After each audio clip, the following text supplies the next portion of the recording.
Você já assistiu no Jornal Nacional quando William Bonner anuncia: hoje o índice Bovespa subiu, hoje a Bolsa Brasileira caiu? Quer entender o que isso significa? O principal indicador da Bolsa de Valores brasileira subiu hoje 0,78% e ultrapassou pela primeira vez na história os 96 mil pontos. Na semana, a alta acumulada ficou em 2,6%. A Bolsa Brasileira, ela tem dezenas e centenas de empresas de todos os tamanhos. Existem as chamadas blue chips, que são as grandes empresas, aquelas maiores, mais sólidas, que têm uma governança corporativa, que são as mais tradicionais que a gente sempre escuta falar e que eu sempre repito como exemplo. Petrobras, Vale, os bancos, as telefônicas, as companhias aéreas, etc.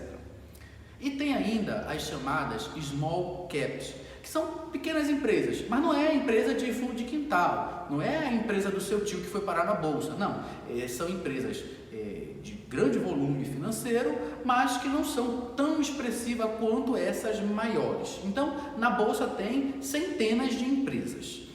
Para não acompanhar todas elas, porque é humanamente impossível você saber o que acontece em todas elas, então eles selecionam, a Bolsa Brasileira, o mercado financeiro, criou esse índice chamado Índice Bovespa, que seleciona ali as maiores empresas, um pouco mais de 70 empresas, que são as blue chips, e eles fazem uma média dessas empresas. Por exemplo, eles pegam, a maioria das empresas subiu, então o índice Ibovespa subiu. A maioria caiu, o índice Ibovespa caiu. Isso quer dizer que quando William Bonner anuncia na televisão, hoje a bolsa subiu, quer dizer que todas as empresas subiram?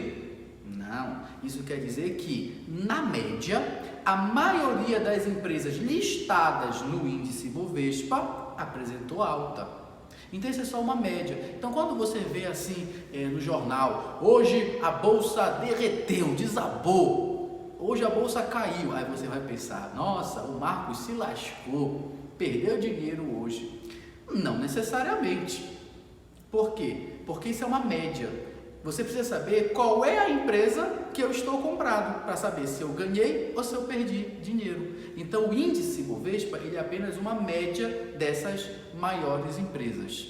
Outro ponto que você também tem que entender é que a oscilação que é divulgada, quando a gente fala assim, hoje subiu, hoje caiu, em relação a quê?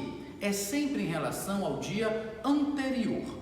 Então, por exemplo, vamos supor que na terça-feira a ação da Petrobras fechou a R$30. Fechou, ou seja, quando encerrou o pregão na Bolsa de Valores, quando deu o horário, fechou a Bolsa, o último negócio foi fechado a R$30. Vamos pegar um exemplo aleatório. Isso na terça-feira. Quando foi na quarta-feira, a ação foi negociada a R$31. Ou seja, ela subiu R$1 em relação à terça-feira. Então, quando a gente fala assim que a ação subiu na quarta-feira, a gente está falando em relação ao preço de terça.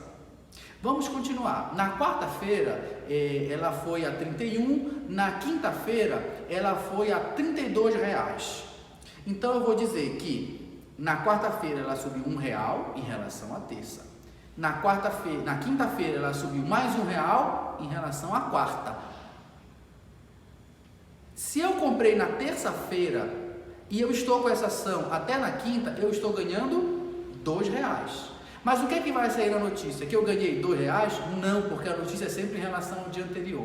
Então, na quinta-feira eu vou ver, a ação da Petrobras subiu R$1. Isso quer dizer que eu estou ganhando R$1? Não, porque eu não entrei na quarta, eu entrei na terça. Ou seja, eu estou ganhando, na verdade, de 30, pulou para 32, ou seja, estou ganhando R$2. Agora imagina o seguinte, imagina que na sexta-feira você liga o jornal e o William Bonner anuncia, hoje a ação da Petrobras caiu. Aí você pensa, estou perdendo dinheiro. Calme lá, vamos pensar um pouquinho. Na sexta-feira a ação da Petrobras fechou a R$31. Na quinta ela estava a 32, então de fato ela caiu em relação à quinta. Mas eu comprei na terça-feira a R$30, ou seja, ela ainda está mais alto do que eu comprei. Então, quando a gente fala que ela caiu, foi em relação ao dia anterior, mas o que importa não é só o dia anterior, o que importa é o dia que eu entrei na ação, o dia que eu comprei e qual o valor que eu paguei para entrar na operação, para poder saber se eu estou tendo lucro ou prejuízo. Então, quando a gente vê a notícia na TV, isso não é suficiente para saber se fulano está ganhando ou perdendo dinheiro. Primeiro que você tem que saber qual é a empresa que ele comprou e a que valor ele comprou a ação. Porque pode ser que ela esteja caindo, mas pode ser que ele tenha entrado num valor muito abaixo ainda do que ela está sendo divulgada no noticiário. Agora, com essas informações, você já sabe como interpretar a notícia e não achar que a notícia necessariamente é o que o investidor tem no bolso. É por isso que informação é a chave para você saber o que realmente está acontecendo no mercado financeiro. Eu sou Marcos Almeida, hoje falando de mercado financeiro, porque conhecimento é sempre o melhor investimento.